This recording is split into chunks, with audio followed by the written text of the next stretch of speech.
తెలుగునాట జర్నలిజంలో కొత్త ఒరవడు తీసుకొచ్చిన ఈనాడు రామోజీరావు మార్గదర్శి ద్వారా ఆర్బీఐ అనుమతి లేకుండా అక్రమంగా డిపాజిట్లు సేకరించాడు.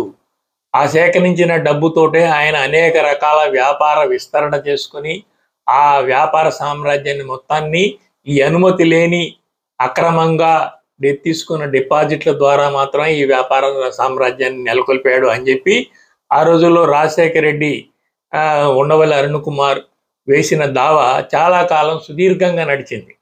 ఆ సుదీర్ఘంగా నడిచిన క్రమంలో ప్రభుత్వాలు అనుకూలంగా ఉండబట్టి రకరకాల వాదనలు ప్రచారం చేశారు. మార్గదర్శికి ఆర్బీఐ అనుమతి ఉందన్నారు. తర్వాత కొన్ని అనుమతి లేకుండా తీసుకున్నవి రిటర్న్ ఇచ్చామన్నారు.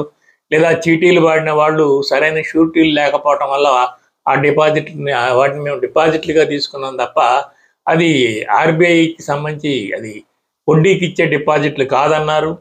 ఇలా రకరకాల ప్రచారాల ద్వారా కాలాన్ని నెట్టుకుంటూ వచ్చారు. అయితే ఇప్పుడు ఆర్బీఐ స్పష్టంగా అతని రామోజీరావు నేరాలను పేర్కొంటూ తెలంగాణ హైకోర్టులో ఒక అఫిడవిట్ దాఖలు చేసింది.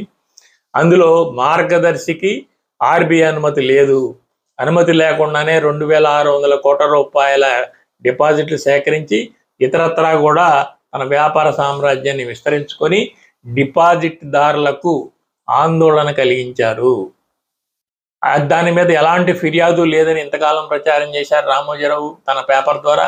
కానీ ఆర్బీఐ ఈరోజు తన అఫిడవిట్లో పేర్కొంది, దాని మీద మాకు ఎన్నో ఫిర్యాదులు అందాయి. ఇప్పుడు ఈ దాఖలు చేసిన అఫిడవిట్ మీద కోర్టులో చర్చ. మార్గదర్శి తరఫున సీనియర్ లాయరు సిద్ధార్థ లోద్రా వాదిస్తూ తండ్రి చేసిన నేరానికి కొడుకుని శిక్షిస్తారా అంటే, ఇప్పుడు రామోజీరావు చనిపోయాడు, రామోజీరావు నేరం చేశాడని ఇప్పుడు పరోక్షంగా అంగీకరించినట్టయింది. చనిపోయిన ఆయన సంబంధించి ఇప్పుడు మీరు కొడుకు మీద ఆరోపణలు చేస్తే కొడుకు దాన్ని భరించాలా, తండ్రి చేసిన నేరానికి కొడుకు శిక్ష అనుభవించాలా అన్న వాదనని ఆయన తీసుకొచ్చాడు. కానీ ఒక హత్య చేసిన వ్యక్తి ఆయన కొడుకు దానికి బాధ్యత వహించకపోవచ్చు. కానీ ఇది ఆర్థిక నేరం.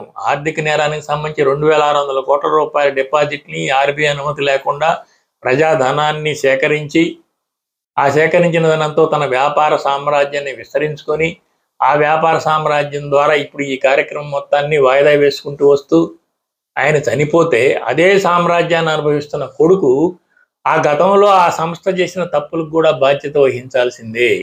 న్యాయంగా చూసినా చట్టపరంగా చూసినా అది కరెక్టే. అది కోర్టు ఇదే చెప్పింది, ఆర్బీఐ కూడా ఇదే చెప్పింది. కనుక మార్గదర్శి నేరం చేసింది అని రామోజీరావు అంగీకరించినట్టయింది. రామోజీరావుని ఒక మహా వ్యక్తిగా ఒక ఆదర్శ పురుషుడిగా చూపించాలనే ఒక ప్రయత్నానికి ఇది ఒక మచ్చ.